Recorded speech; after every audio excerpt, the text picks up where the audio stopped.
A parábola do joio e do trigo. O texto base está em Mateus capítulo 13, a partir do verso 24. Outra parábola lhe propôs, dizendo: O reino dos céus é semelhante a um homem que semeou boa semente no seu campo. Mas enquanto os homens dormiam, veio o inimigo dele, semeou o joio no meio do trigo e retirou-se. E quando a erva cresceu e produziu fruto, apareceu também o joio. Então, vindo os servos do dono da casa, lhe disseram: Senhor, não semeaste boa semente no teu campo? De onde vem, pois, o joio?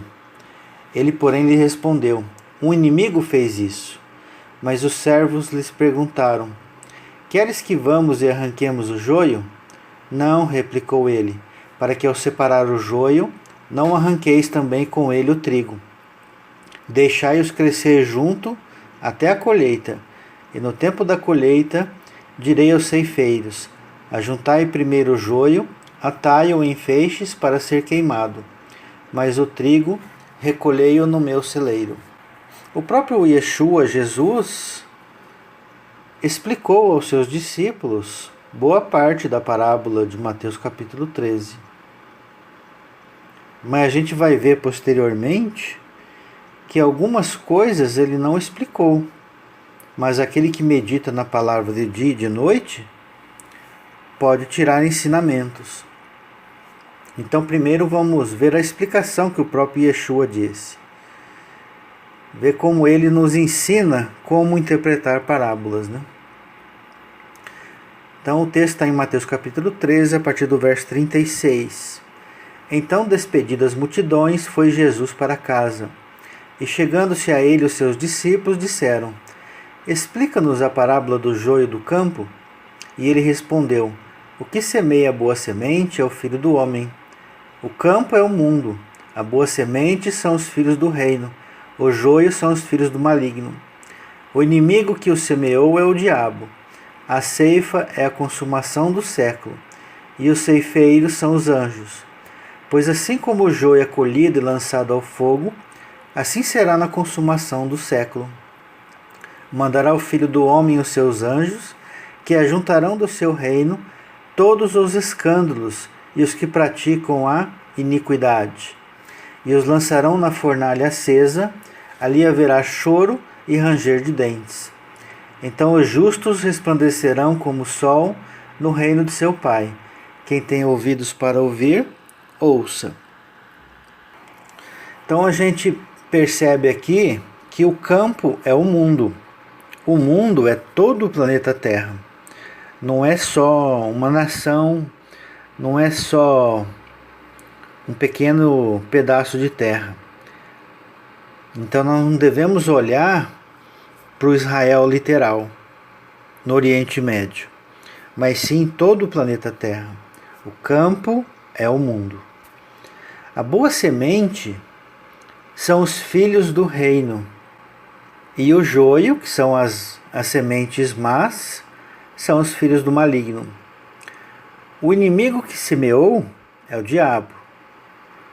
A ceifa, a colheita, é na consumação do século. Os ceifeiros são os anjos. E o trigo vai ser juntado no celeiro, ou seja, no reino. E o joio vai ser queimado. Vai ser jogado em trevas exteriores, no inferno. E o interessante que Jesus disse que esse joio ele tinha um caráter peculiar. No verso 41 de Mateus capítulo 13. Mandará o Filho do Homem os seus anjos, que ajuntarão do seu reino todos os escândalos e os que praticam a iniquidade. Observe bem a frase, que ajuntarão do seu reino. O que isso quer dizer? O joio não é uma semente que está fora do reino. O joio está dentro do reino. E esses que são joio praticam escândalos e praticam a iniquidade. Então são falsos irmãos. Então são servos que se apostataram. Não são pessoas do mundão. Aqui Deus está dando uma advertência para o seu próprio povo. Mas uma coisa que Yeshua não comentou, e que há pouco tempo eu me dei conta, está lá quando ele citou a parábola.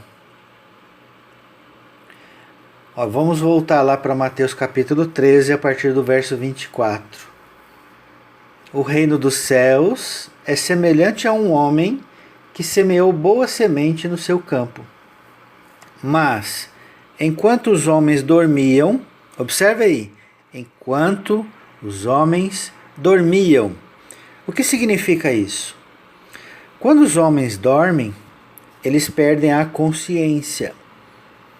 Quando os homens dormem, perdem os sentidos.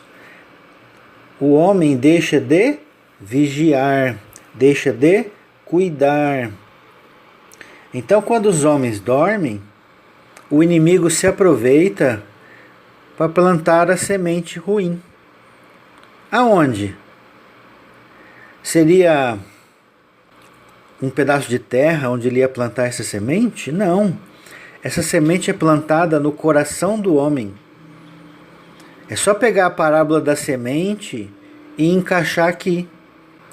Yeshua, Jesus não disse que há sementes que nasceram no meio de pedras, outras à beira do caminho, outra no meio do espinho e outra em terreno bom e fértil? A semente é o coração do homem. Então, quando o homem dorme, o inimigo vem e semeia a má semente no seu coração. Quando o homem descuida, quando o homem deixa de vigiar.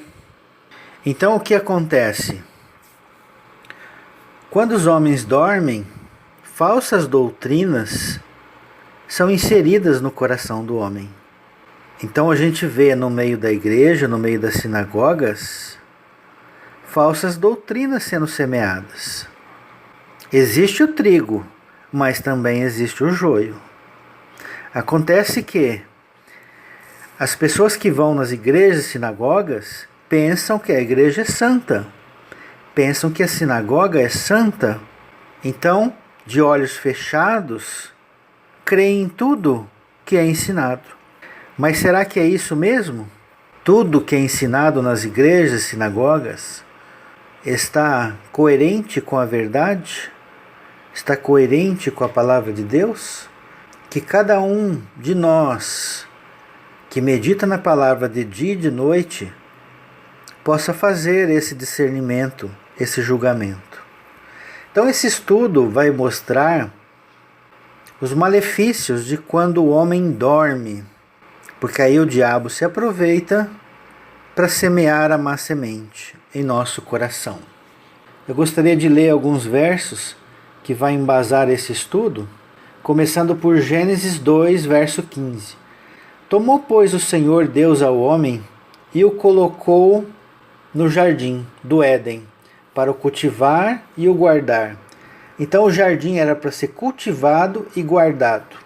O jardim do Éden é uma localização geográfica? Poderia até ser. Mas qual que é o verdadeiro jardim do Éden? O verdadeiro jardim do Éden é o coração do homem. Então era para cultivar e guardar. Guardar o coração. Então essa era a função de Adão. Mas o que aconteceu? Ele guardou o seu coração? Não. Ele também comeu do fruto. Mas ele deixou de guardar e vigiar Eva, sua mulher. Então a gente vê no relato de Gênesis 3 que Eva acabou pecando ao entrar no seu coração o joio, porque ela dormiu, não vigiou também. Então no texto de Gênesis 3 a gente vai ver o pecado que começou por Eva, a partir do verso 1. Mas a serpente, mais sagaz que todos os animais selváticos que o homem-deus tinha feito, disse à mulher: é assim que Deus disse, não comereis de toda a árvore do jardim?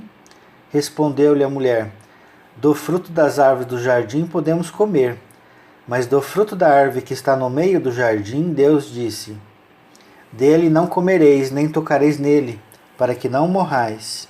Então a serpente disse à mulher: é certo que não morrereis, porque Deus sabe que no dia em que dele comerdes, se vos abrirão os olhos, e como Deus serei conhecedores do bem e do mal.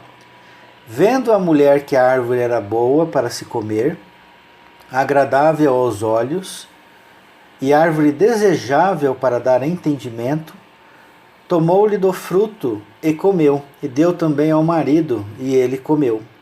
Tá vendo? Foi Eva que primeiro pecou, e depois passou para Adão. E a gente vê que Eva viu que aquela árvore tinha um fruto agradável aos olhos, uma árvore desejável. Então, por mais que a influência seja externa de Satanás e seus anjos, isso não isenta de culpa Eva, porque ela dormiu, ela deu brecha, ela cochilou, ela não vigiou, e aí entrou o joio. Olha o pecado de Eva narrado em Tiago capítulo 1, a partir do verso 13. Ninguém ao ser tentado diga: sou tentado por Deus, porque Deus não pode ser tentado pelo mal e ele mesmo a ninguém tenta. Ao contrário, cada um é tentado pela sua própria cobiça, quando esta o atrai e seduz. Então a cobiça, depois de o haver concebido, dá à luz o pecado. E o pecado, uma vez consumado, gera a morte. Então você viu que o que Tiago está narrando aqui é que cada um é tentado pela sua própria cobiça. É exatamente o que Eva fez. Eva viu que o fruto daquela árvore era agradável aos olhos. Então ela desejou, ela cobiçou aquele fruto. E aí se torna fácil de o joio entrar no coração. Provérbios capítulo 10, verso 5. O que ajunta no verão é filho sábio, mas o que dorme na cega é filho que envergonha. Então aquele servo, aquele filho que dorme na semeadura, ele não vai prestar atenção em qual semente ele está plantando. Ele pode jogar uma semente de uma outra espécie. E é aí que ele vai se envergonhar, porque ele vai cometer atos contrários à vontade de Deus. Olha o que diz Deuteronômio 22, 9, sobre aquele filho que cega dormindo. Não semearás a tua vinha com duas espécies de semente, para que não degenere o fruto da semente que semeaste e a messe da vinha. Então, se você pegar um pedaço de terra e misturar as colheitas, a produção não vai ser perfeita. O fruto, como próprio diz a palavra aqui, será degenerado. Vai haver mistura de duas colheitas. É o que aconteceu aqui no campo. Vai ter trigo e vai ter joio. Um reino dividido não prospera. Então é preciso haver um único tipo de semente. E o filho não pode dormir ao cegar a terra. Senão, como nós já vimos, entra falsas doutrinas no meio do campo, no meio do coração do homem. Provérbios capítulo 4, a partir do verso 1, diz: ouvi, filhos, a instrução do pai, estai atentos para conhecerdes o entendimento, porque vos dou boa doutrina, não deixeis o meu ensino. Então aqui é Deus falando que devemos seguir a doutrina e o ensino do Pai. Mas qual Pai? O Pai da carne? Muito mais do que isso. O Pai celeste. É dele que vem a verdadeira doutrina. É dele que vem o ensino verdadeiro. E quando a gente cochila, a gente deixa de ouvir o verdadeiro ensino. Mateus capítulo 15, a partir do verso 12, diz: Então, aproximando-se dele os discípulos, disseram: Sabes que os fariseus, ouvindo a tua palavra, se escandalizaram? Ele, porém, respondeu: Toda planta que meu Pai Celestial não plantou será arrancada. Deixai-os, são cegos, guias de cegos. Ora, se um cego guiar outro cego, cairão ambos no barranco. Então aqui a gente vê Jesus falando dos fariseus religiosos. Eram servos, mas eram joio. Então olha o que ele diz no verso 13. Toda planta que meu Pai Celestial não plantou será arrancada. Quem plantou o joio? Foi o diabo. Entendeu? No coração do homem. E olha o que ele disse no 14, no verso 14. São cegos, guia de cegos. Essa palavra guia é a palavra pastoreio. Então esses religiosos estavam pastoreando outras pessoas. E quem se deixa pastorear por um cego vai cair no mesmo buraco de quem está pastoreando. Cegos guiando cegos. E ambos cairão no barranco. Viu a gravidade? Então, nós não podemos fechar os olhos, dormir, espiritualmente falando, e ouvir tudo que os pastores e rabinos falam. Devemos reter o que é bom e jogar fora o que não presta. Pois caso contrário, poderemos cair no barranco. Isaías 56, a partir do verso 8. Assim diz o Senhor Deus, que congrega os dispersos de Israel: ainda congregarei outros aos que já se acham reunidos. Vós, todos os animais do campo, todas as feras dos bosques, vinde comer. Os seus atalaias são cegos, nada sabem. Todos são cães mudos, não pode ladrar. Sonhadores preguiçosos, gostam de dormir. O atalaia é o que devia vigiar, ficar na torre de vigia. E o que eles fizeram? Dormiram. Olha aí o verso 10. E quando o atalaia dorme, se torna cego. Então, quando o atalaia está dormindo e é cego, eles nada sabem. Todos são cães mudos. Por que cães mudos? Porque a função do atalaia é gritar quando vem o inimigo. Então o atalaia que está dormindo, o inimigo deita e rola para cima do atalaia e para cima do povo de Deus. Não pode ladrar, olha lá, gritar, é a mesma coisa. São sonhadores preguiçosos, gostam de dormir. Não são zelosos com a palavra. Não são zelosos em vigiar. Preferem dormir. Tais atalaias são cães gulosos, como está no verso 11. Nunca se fartam. São pastores que não compreendem, ou que nada compreendem. São pastores que nada compreendem. Olha aí, são guias cegos guiando cegos. E todos se tornam para o seu caminho, cada um para a sua ganância. Todos, sem exceção. Vinde, dizem eles, trarei vinho e nos encharcaremos de bebida forte. O dia de amanhã será como este, e ainda maior e mais famoso. Então o discurso desses pastores cegos, desses rabinos cegos, são cheios de pompa. Mas tem conteúdo? Trazem a verdade? Ou apenas para agradar os ouvidos daqueles que estão ouvindo? Então é como diz o verso 12 aqui: encharcaremos de bebida forte. Quando você toma bebida forte, você fica embriagado. Embriagado, você perde os sentidos. Perdendo os sentidos, você não vigia mais. Não vigiando mais, entra o joio. As falsas doutrinas. Filemão, capítulo 3, a partir do verso 2, diz: acautelai-vos dos cães, Acautelai-vos dos maus obreiros. Quem são os maus obreiros? São os hinduístas, os budistas, os ateus, os islâmicos? Não. É do próprio povo de Deus.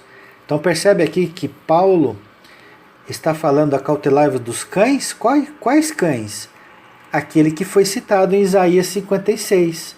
Os atalaias, cegos, os que gostam de dormir. Acautelai-vos, disse Paulo, da falsa circuncisão. O que é a falsa circuncisão? É quando nós temos Cristo e nos deixamos circuncidar fisicamente, literalmente. Nos tornamos como os fariseus. Olha o que disse Paulo. Porque nós é que somos a circuncisão. Nós que adoramos a Deus no Espírito. E nos gloriamos em Cristo Jesus. E não confiamos na carne.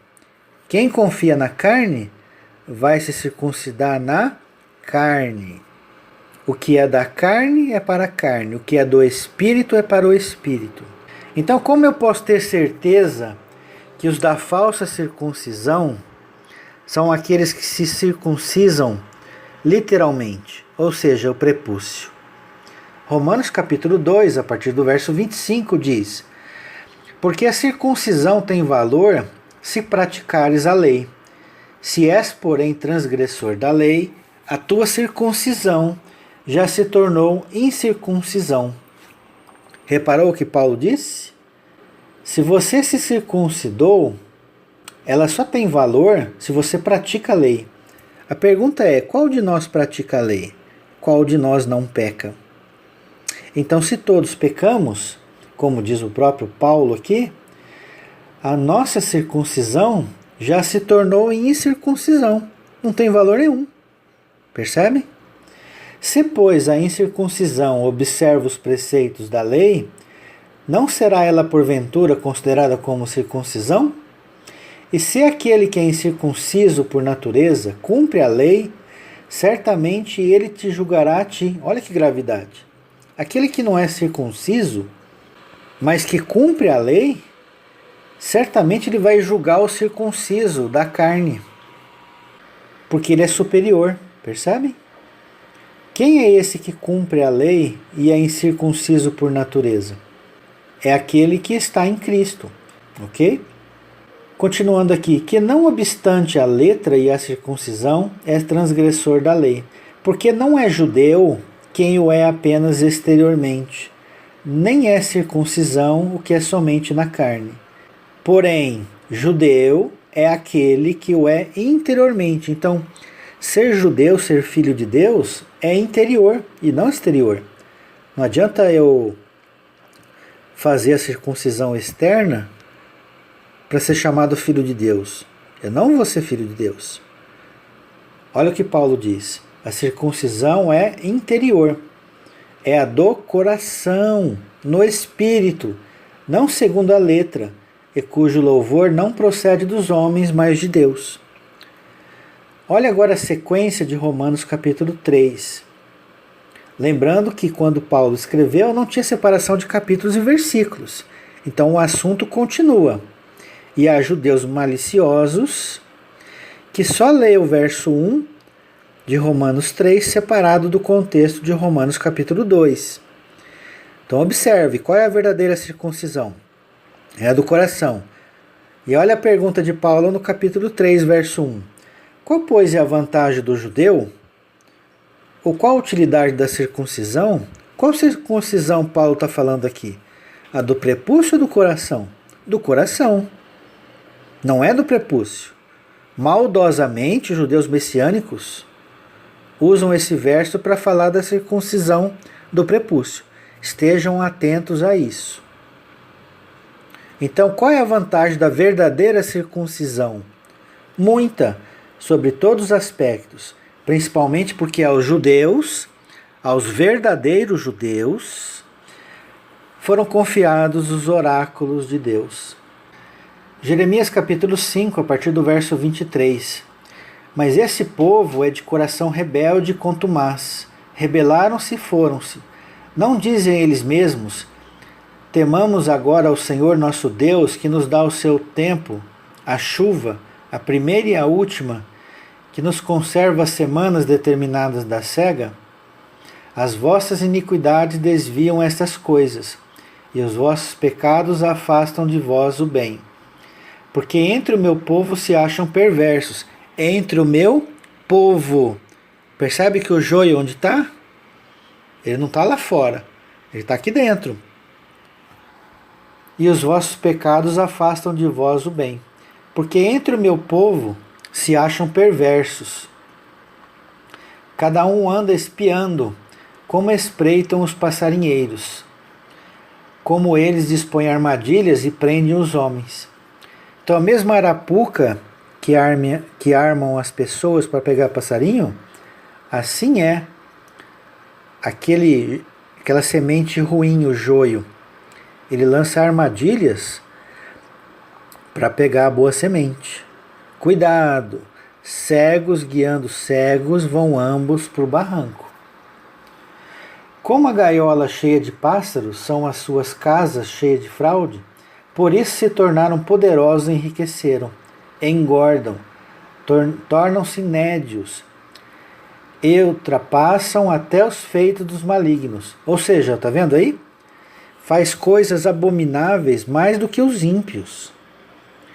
Não defendem a causa dos órfãos, para que prospere, nem julgam o direito dos necessitados. A nossa congregação tem cuidado dos órfãos? A nossa congregação tem cuidado dos necessitados? Ou está preocupada em construir templos, em embelezar templos, enquanto o verdadeiro templo passa fome? Enquanto o verdadeiro templo morre, não só literal, mas espiritualmente. O verdadeiro templo passa fome da palavra verdadeira de Deus. E ouve ladainhas e ladainhas, doutrinas de homens.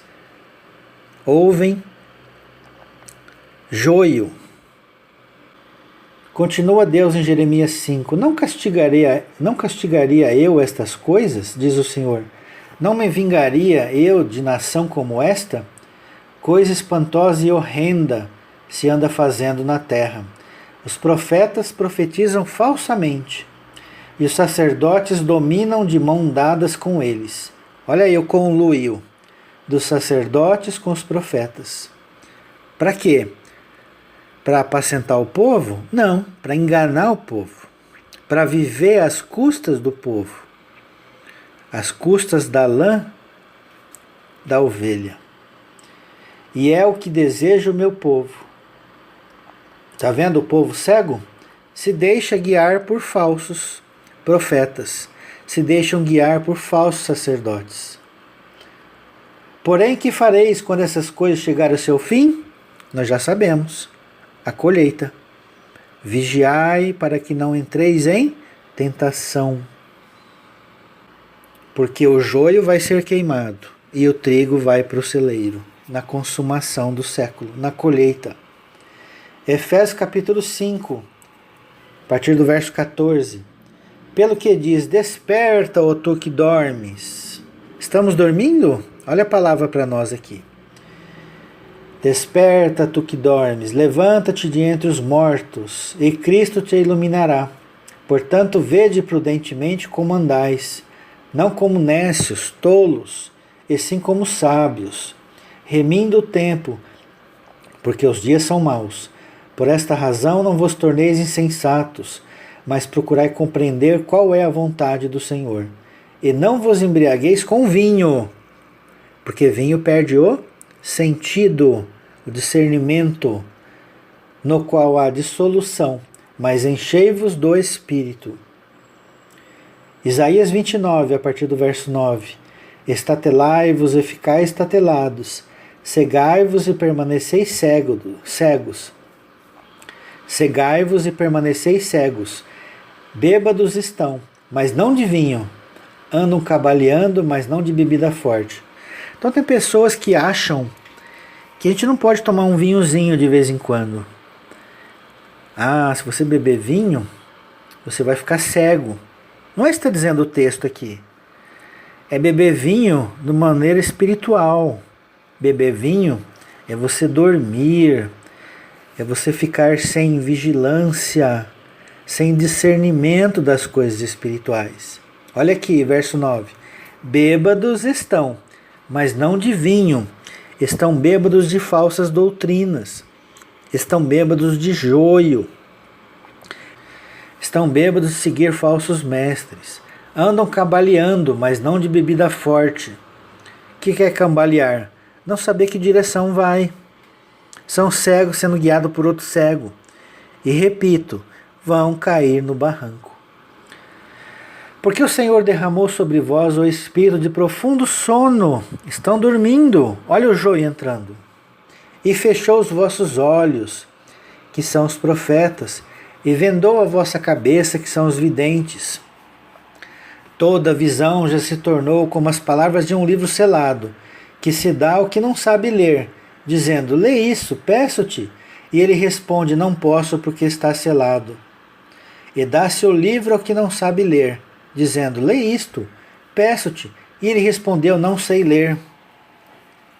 Então as pessoas que estão cegas, as pessoas que estão em sono profundo, as pessoas que se deixam guiar por falsos mestres, não conseguem entender a Escritura. Por quê? Não sabem ler. O livro está selado. O Espírito não revela para elas a verdade. Nós temos hoje quantas denominações? Quantas dizem que são guiadas pelo Espírito? Quantas interpretações temos? Será que o Espírito diz em cada lugar uma mensagem diferente? Percebe que nem todas estão sendo guiadas pelo verdadeiro Espírito de Deus, mas pelo Espírito do homem que nele habita? Então sejamos sábios, estejamos vigilantes para não ir por qualquer vento de doutrina. Ela tem que estar coerente com o caráter de Deus. Qual é o caráter de Deus? Ele é perfeito em todos os seus atributos. É sábio, justo e bom. Mateus capítulo 25, a partir do verso 1.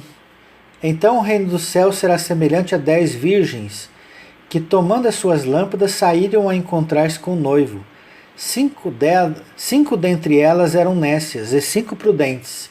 As nécias, ao tomarem as suas lâmpadas, não levaram azeite consigo. No entanto, as prudentes, além das lâmpadas, levaram azeite nas vasilhas. Ora, nós temos aqui 2 tipos de virgem, a prudente e a tola. Uma levou azeite extra e a outra não. Mas observe agora o verso 5. E tardando o noivo, foram todas tomadas de sono e adormeceram. Percebe aí? Todas elas, as prudentes e as tolas. E o que aconteceu por causa desse cochilo? Porque não vigiaram. Mas à meia-noite ouviu-se um grito: eis o noivo, sai ao seu encontro. Ah, se não fosse o atalaia, aquele que fica na torre de vigia, que não dorme, só ele viu o noivo voltar. Mas as noivas prudentes dormiram, não vigiaram. Percebe a gravidade, irmãos? Marcos capítulo 13, a partir do 32. Mas a respeito daquele dia ou da hora ninguém sabe, nem os anjos do céu, nem o Filho, senão o Pai. Estai de sobreaviso, vigiai e orai, porque não sabeis quando será o tempo. É como um homem que, ausentando-se do país, deixa sua casa, dá autoridade a seus servos, a cada um a sua obrigação, e ao porteiro ordena que vigie. Qual a função do porteiro? Vigiar. Se o porteiro não vigiar, para que serve o porteiro? Para nada. Se a função do atalaia não for vigiar e gritar, não serve para nada. Sal insípido. vai ser jogado fora. Vigiai, pois, porque não sabeis quando virá o dono da casa, se à tarde, se à meia-noite. Meia-noite não é a hora mais escura daquele dia? Sim. E que hora que o noivo voltou? À meia-noite. E as noivas estavam dormindo. Então não sabe se à tarde, se à meia-noite, se ao cantar do galo ou se pela manhã, para que vindo ele inesperadamente, não vos ache dormindo. Você viu aqui que ele fala que não sabe se volta de tarde, meia-noite, se ao cantar do galo ou pela manhã? A gente vai ver já já a consequência disso. Não é meia-noite literal. Não é a hora mais escura literal. A gente vai entender isso aqui já já. O que porém vos digo a todos, vigiai. Todos vigiai, para que não entre o joio. Apocalipse 16:15. Eis que venho como vem o ladrão, bem-aventurado aquele que vigia e guarda as suas vestes, para que não ande nu e não se veja a sua vergonha. Aquele que vigia e guarda as suas vestes estará atento para a hora que vem o ladrão. Qual é o ladrão aqui neste caso? É Jesus, é Yeshua, simbolicamente. Mas, quando é a volta de Yeshua? Eles não dizem que é quando lá em Apocalipse fala que o sol, a lua, as estrelas vão se escurecer à meia-noite? Não é isso? Olha o que diz Eclesiastes 12, a partir do verso 1. Lembra-te do teu Criador nos dias da tua mocidade, antes que venham os maus dias. Seria Apocalipse? Sim. Lembra do teu Criador nos dias da tua mocidade, antes que venham os maus dias, e cheguem os anos dos quais dirá, não tenho neles prazer. Antes que se escureçam o sol, a lua e as estrelas, do esplendor da tua vida, e torne a vir as nuvens depois do aguaceiro. Quando é que vai escurecer o sol e a lua e as estrelas para nós? Na nossa morte. Eclesiastes capítulo 12. E que as pessoas ficam procurando sinais no céu. Mas são esses os sinais no céu que Jesus nos falou? Ou era para vigiar a nossa vida?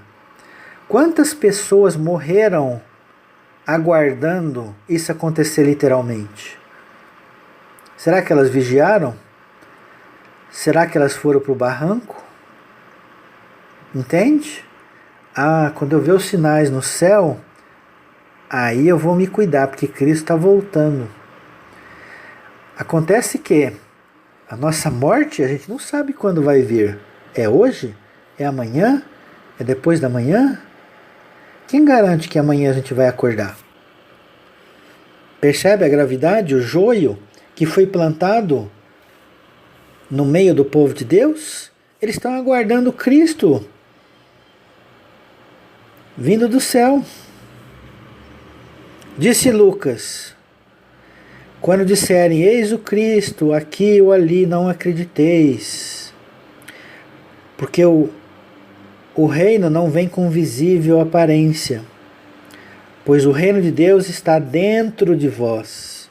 Os que creem em mim têm a vida eterna, e não terá a vida eterna. Então vigiai, e guardai o seu coração, para que o joio não entre no teu coração. As falsas doutrinas não entrem no teu coração. Pois quando o sol e a lua se escurecerem, balbal, nós estaremos indo para a sepultura. E para onde nós iremos? No seio de Abraão, aonde estava Lázaro? Ou estaremos no abismo, no Sheol, onde estava o rico? Percebem?